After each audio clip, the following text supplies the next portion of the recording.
খুব মজা। এটা তেল লাগে বেটি মুখ রাখি মুছে দিতে বলে ভালো মূর্তি পাগড়ি নিয়ে এসেছে ওটাই তো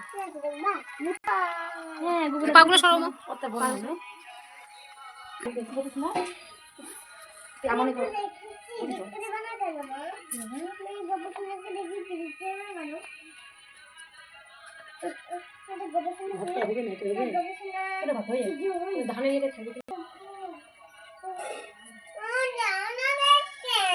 দেখাচ্ছি